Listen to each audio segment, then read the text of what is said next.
அடுப்புலலாம் எரிஞ்சுக்கிட்டு இருக்கு.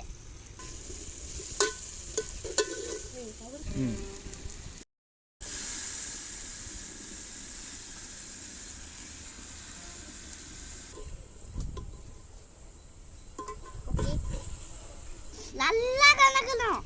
தக்காளி போடுறோம். தக்காளியை நல்லா கலக்கணும்.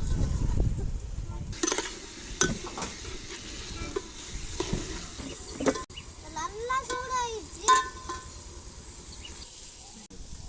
நல்லா வளர்க்குற வரைக்கும் வெயிட் பண்ணணும். கிண்டாம கவனமா கிண்டணும். இப்ப கறியை நல்லா போடணும்.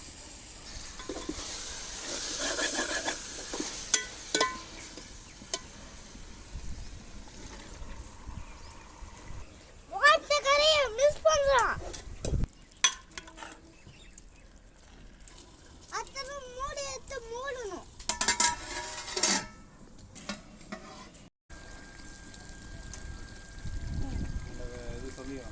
ஒரு கரண்டி மசாலா, ஒரு ஸ்பூன், கொஞ்சோண்டு தண்ணி ஊற்றி கல்லு ஊற்றி போட்டு மூடிடணும்.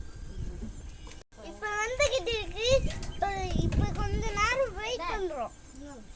இப்போ பிரியாணி செய்கிறது நான் தான். இப்போ யாரும் எனக்கு உதவில்லை. இப்போ பார்க்கலாம். இப்போ வந்துக்கிட்டு இருக்கு. இப்போ இது தாளிசப்பட்ட அரிசி. இதை இப்போ கொஞ்ச நேரத்துக்கு கழிச்சு இதை போட போகிறோம். இப்போ வேலை செஞ்சு டயர்டாகி இப்போ தண்ணி குடிக்கிறேன். என் தம்பி தான் பிரியாணி செய்யறதுல கிங்கு.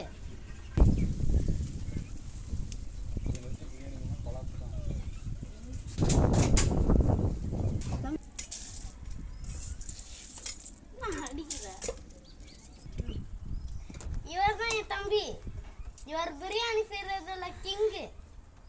எல்லாரும் சொல்லுங்க. சொல்லுங்க ஆதி. நான் தான் கிங்கு. பிரியாணி செய்யறதுல எல்லாத்துலயும் நான் தான் கிங்கு. பிரியாணி போட்டாச்சு. அரிசி போட்டாச்சு. இப்ப பிரியாணி வெந்துகிட்டு இருக்கு. போன வாட்டி இந்த பிரியாணி ரொம்ப டேஸ்ட். இப்ப இந்த பிரியாணி அதை விட டேஸ்ட். லைக் பண்ணல வெள்ளு டேஸ்ட் தருவேன்.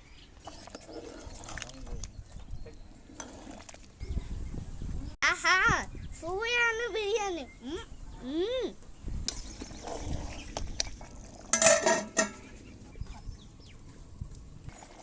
அடுத்தது தம் போட போறோம்.